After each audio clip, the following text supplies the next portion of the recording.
You know something's going on when the angle grinder comes out.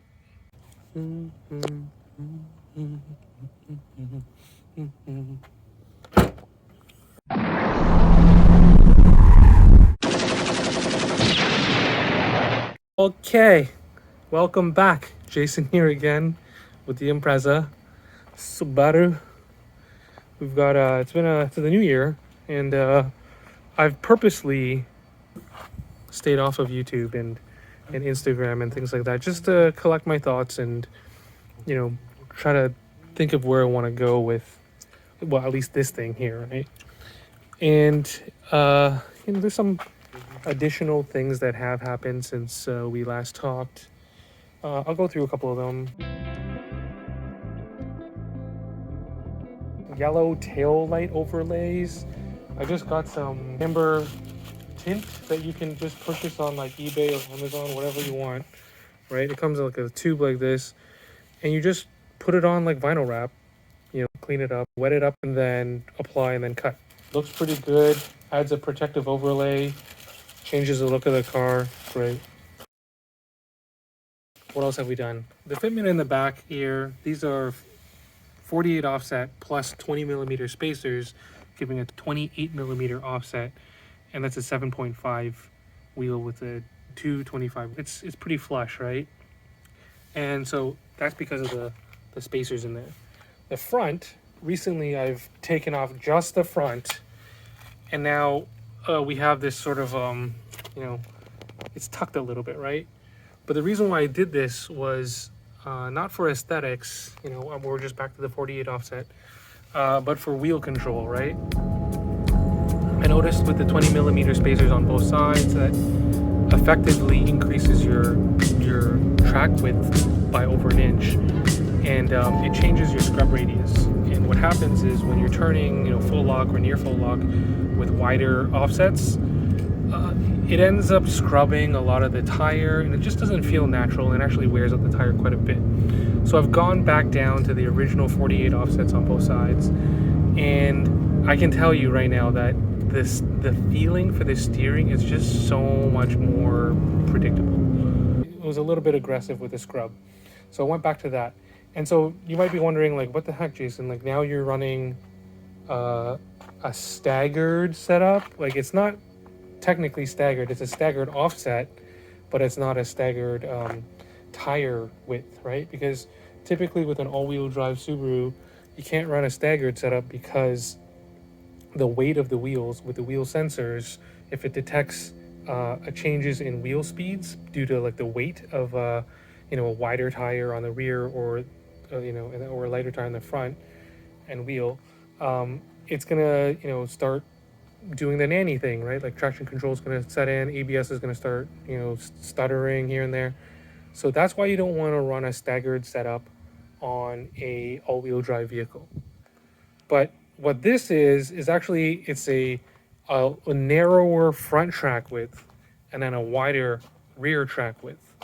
Same offset wheels, but the offset in the rear is a little bit different. So what does this do? It allows me to have the original steering feel that the Impreza was designed with in the front, but in the rear I have added track width, so it adds cornering stability in the rear.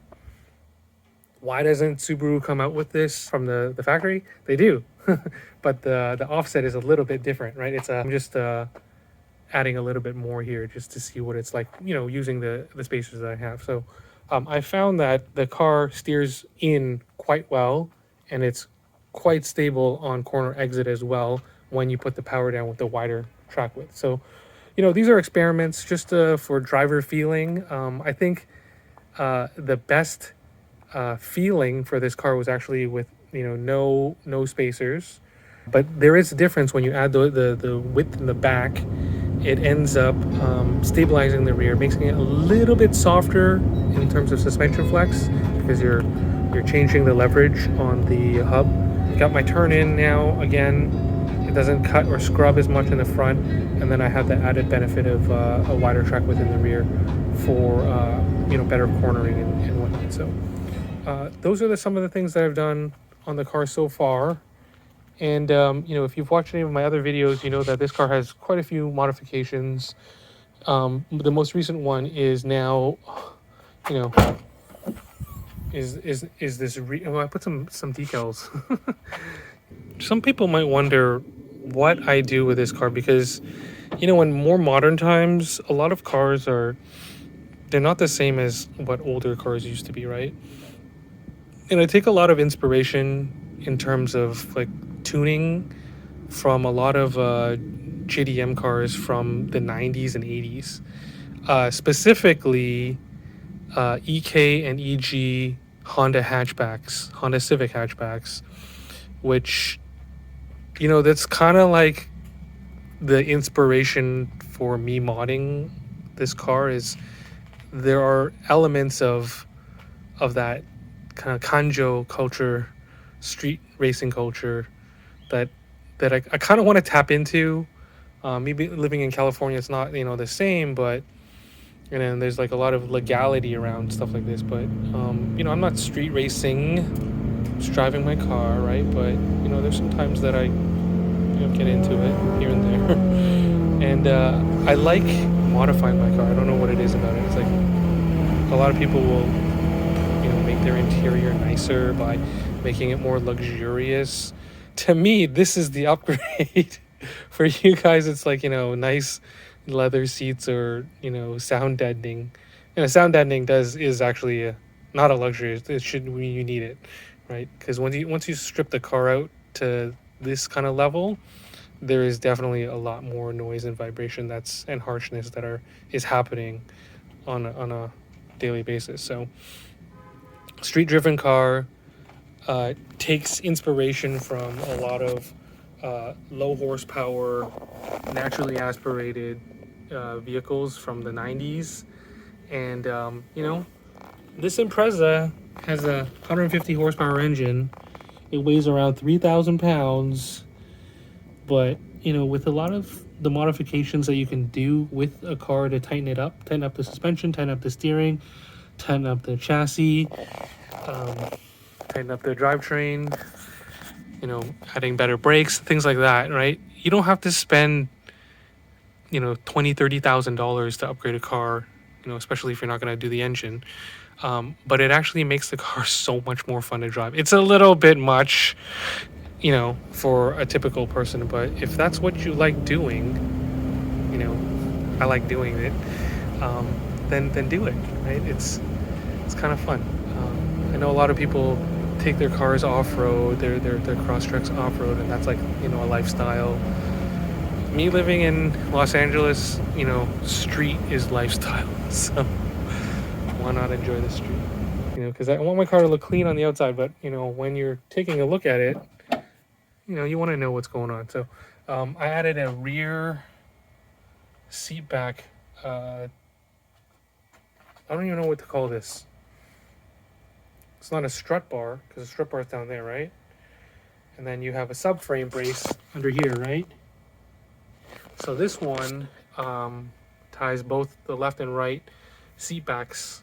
There's tie points there where the original seats would lock in, and I've squished some sandwiched it so that there's good solid connection between those two. Extremely inexpensive modification for basically street racing. Spirited driving. We won't say it's street racing. It's just adding some structural rigidity to the hatch, right? Very easy to take out. I'm just experimenting, guys, so call it what you want. This is a hobby for me, so right. So those are the things that I've done so far. Car's really good. I've noticed that in the very cold mornings of California mornings, around 45 to 55 degrees Fahrenheit, that little FB20 engine, once it's warmed up, it loves to push like high revs. It's so good. I caught myself going like, oh, that's a little bit too much, even with the CVT, right? And so it's got a good torque in the cold, and I really like this car. I couldn't be happier with it.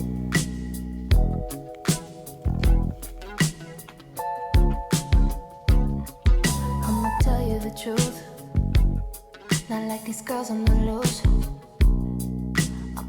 want you, babe.